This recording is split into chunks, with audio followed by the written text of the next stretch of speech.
Just like last week, I do see many new faces. So welcome everyone to the One Dharma Center. And also in this in this group, we have students from one Institute of Graduate Studies, acupuncture students, 7 of them, 6 of them, and one Buddhist students, and 2 guiding gyumunims. So welcome all. I believe you are familiar with Taylor Swift, a phenomenal singer of our time. So if you don't know her, please put up your hand. Oh my God, you don't know her? You do know her, right? I'm lost. Taylor Swift, please Google her. She is having the global, concert right now. I came across an article in the New York Times titled, "A Harvard Professor Prepares to Teach a New Subject, Taylor Swift." What a powerful and influential life she has had. So I wondered, if the course was on Taylor Swift, would it be an optional one or mandatory? My guess is it is likely to be an elective. Similarly, let's consider the subject of generosity. Would this be an optional course or a required one in Buddhist practice? I think generosity is not optional. This morning, I'd like to talk about the fact that sharing is a foundational aspect of our spiritual practice and explain why. When it comes to One Buddhism, our practice is akin to taking courses in college. Everywhere we look, we encounter terms such as training, study, subject, or grades. Sometimes we call grades stages. In fact, there are 6 stages regarding one's Dharma progress, starting from the beginner's level all the way up to the greatly enlightened Buddhas. One of the practice subjects in One Buddhism is maintaining a daily diary, which consists of several items for checking mindfulness. Alongside your personal mindful lists, there are items called 해시, 해수, which assess whether we contribute to the benefit of others or receive such contributions. Through this checklist, we evaluate the blessings that have accumulated in our spiritual savings account. I believe there is another reason why this checklist item of generosity is included in the diary. I think it is to cultivate the habit of sharing in our daily life as part of our practice. There is nothing in our lives that is not a habit. We brush our teeth at least twice a day. I do 3 times. Eat 3 times. Change into clothes once or twice. And sleep once or twice. And in between, there are countless repetitive actions that become habits in our lives. It is fair to say that our habits defines who we are. When it comes to habits, there are personal habits and communal ones as well. In One Dharma Center community, more people have started integrating meditation into their daily routines. This is a promising aspect of our Sangha. However, I observe a limited number of people engaging in the practice of generosity through donations. I think this aspect is one to which we need to pay more attention. Here is a story of Mr. Lee, who starts his day with the habit of making donations. Mr. Lee is not a one Buddhist practitioner. But every day, as soon as he arrives at his office, he opens his computer and donates $10 to one of the online charity sites specifically designated to help children in need. He is determined to assist 99 children, including those with disabilities. For him, sharing is a part of his life. He said, when you've built the habit of sharing, you naturally continue to share. Just like a happy virus, it'll spread far and wide. Eventually, I believe it'll spread to the beneficiary and make them benefactor. I want to continue a life of sharing until the end of my life, as long as I have ability.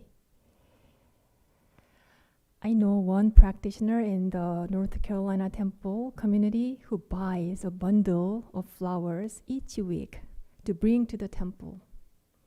And he says that he is happy to see his fellow practitioners smile as they appreciate the flowers on the altar.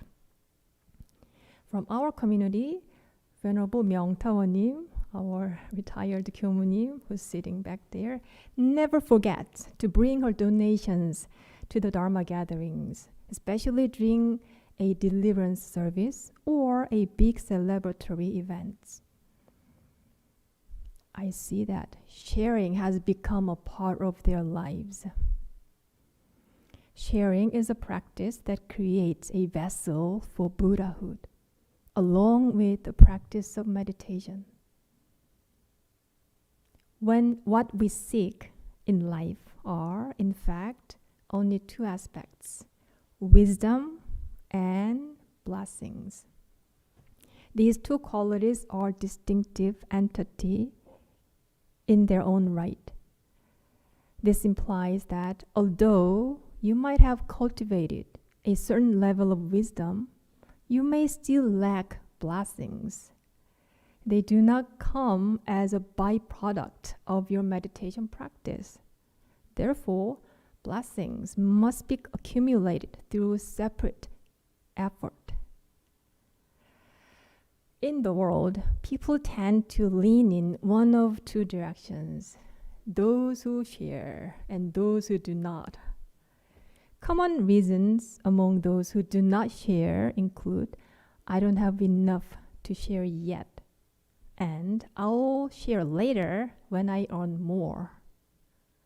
To which group do you belong? I must confess that I used to be one of those individuals not inclined to share, especially when it came to matters of money.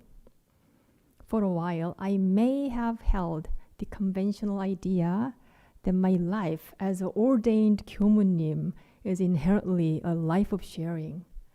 What more could I possibly share? However, such thoughts were rooted in my ego self, which blocked the pathway between my head and my boundless love in my heart. After all, a spiritual journey unfolds in the space between my head and my heart. Let's think about the essence of sharing. What can we share?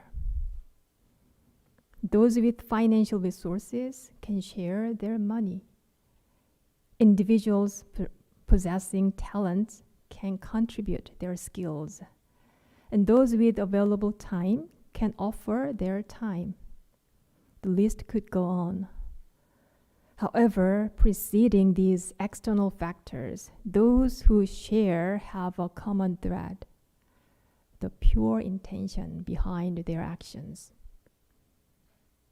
As we are all aware, not all affluent individuals engage in sharing simply because of their wealth. The same principle applies to talents or time. Prior to any consideration of external possessions, intention always underlies all external actions. Sharing is not about the quantity we possess, but rather our willingness to share from the heart. Here is the story of an individual who is evidence of this principle. Born as an orphan in Korea in 1957, long times ago, Mr. Kim escaped from an orphanage at the age of 12, aimlessly wandering in search of meaning in a dissatisfying world. Many years later, he stumbled upon an article outlining the hardships faced by children in an orphanage, and he felt as if he were reading his own story. Moved by empathy, he felt compelled to do anything that might offer assistance. At that time, he worked as a delivery man in a small Chinese restaurant, earning a monthly salary of about $500.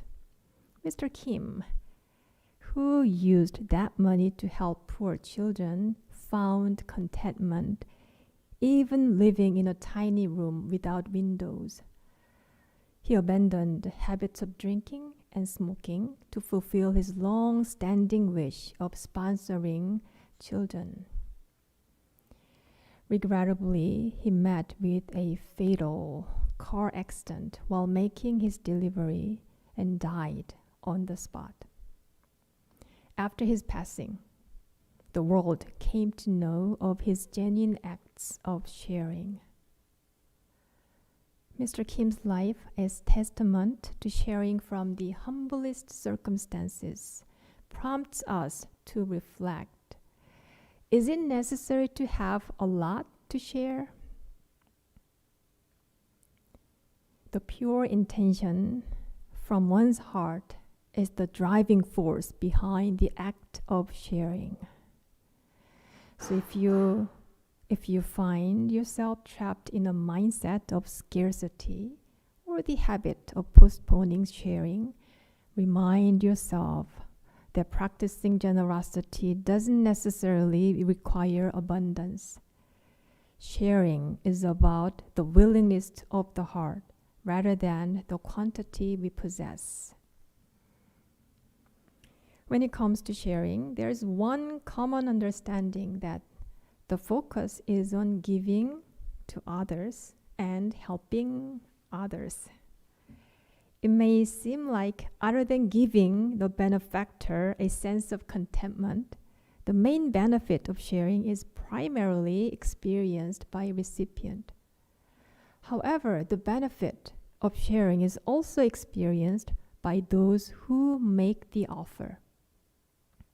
In 1988, Korea has Olympic Games, but Harvard Medical School conducted 2 experiments. The first one was conducted as follows. Students were divided into 2 groups.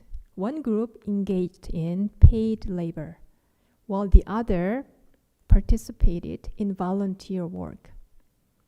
After the activities, the result of testing changes in immune function revealed a significant improvement only in the group that took part in volunteer activities. The students' immune function had notably increased, and antimicrobial substances that combat harmful pathogens had also emerged.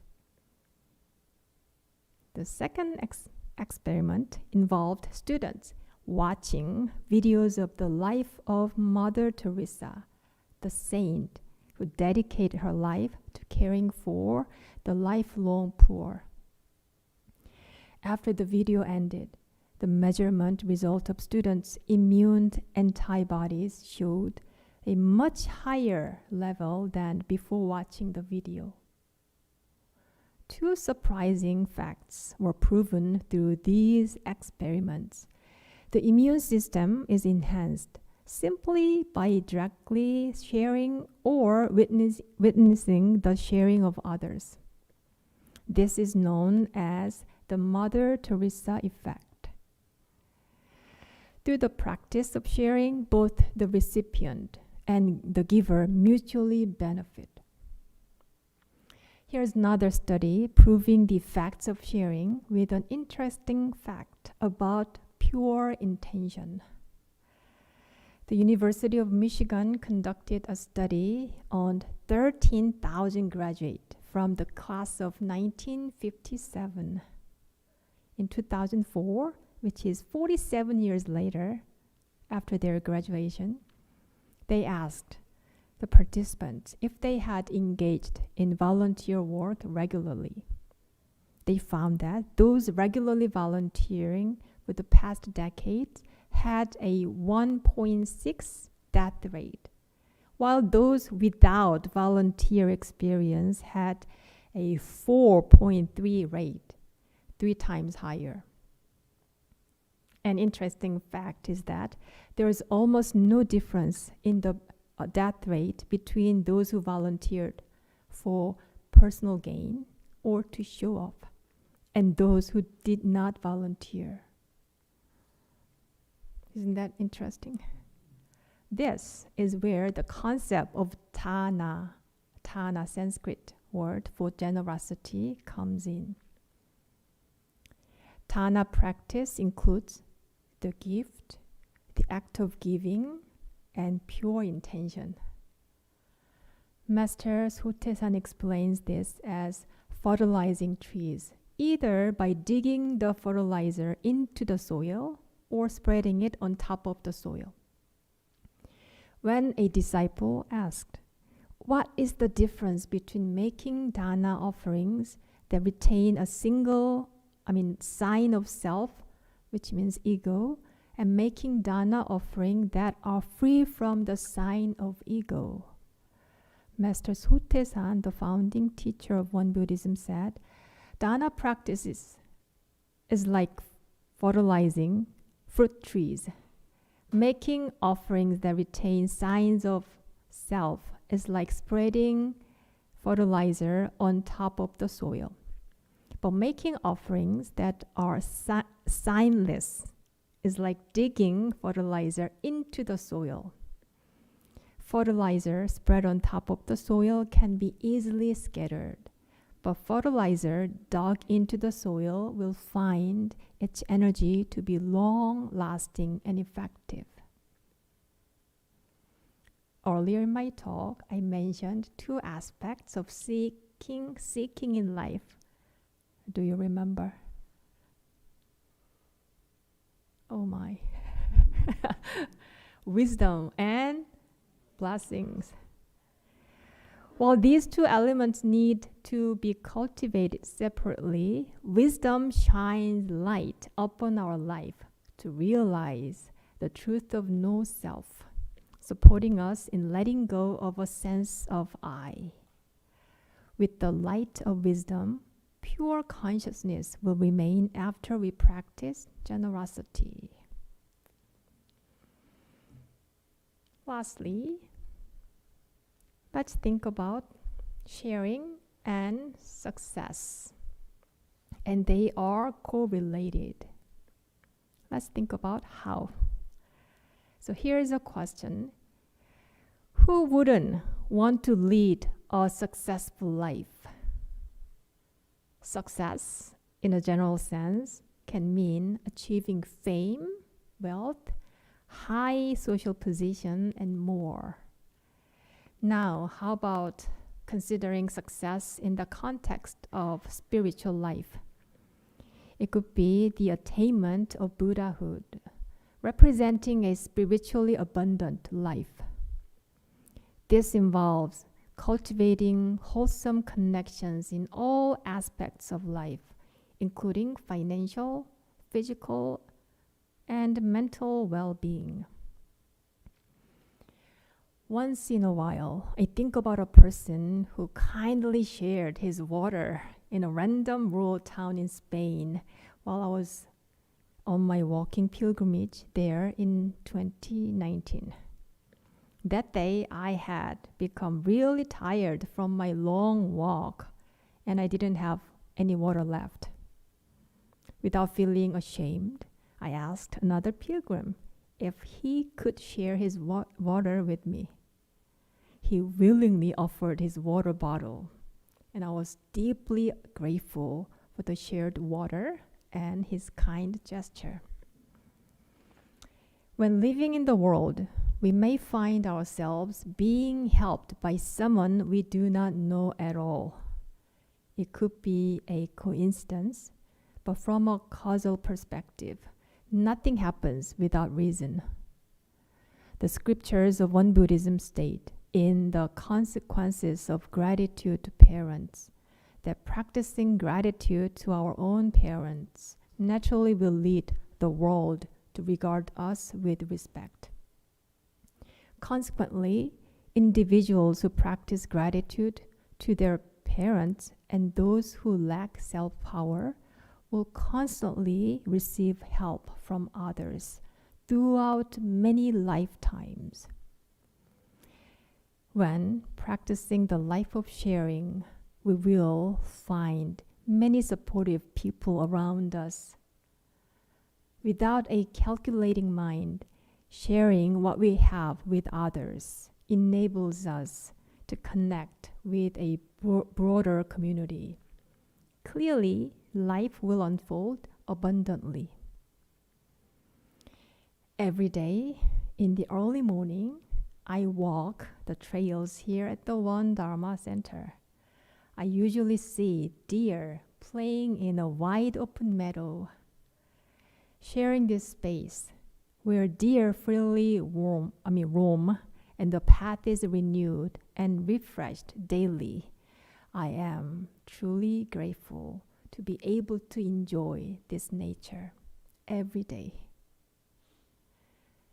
At times like this, I find myself appreciating the fact that I live in the Won Dharma Center, surrounded this beautiful scenery. As I feel grateful, I reflect on the idea that I must have accumulated good karma at some point of my life. So last Sunday, as I walking on the trails, I could almost sense the heart of our kind neighbor who have expressed their gratitude and appreciation for using our trails through their monthly donations. I invite you to reflect on the good fortune of being able to enjoy this Sunday service in this space. Be grateful for your life. Remind yourself of the moment when you've received help from random people. In those moments, you can pat yourself on the shoulders, giving credit for the good karma you've likely built, and express gratitude. And don't forget that you can continue practicing a life of sharing. Sharing is a foundational spiritual subject that will pave the way toward an abundant life ahead of you. Thank you.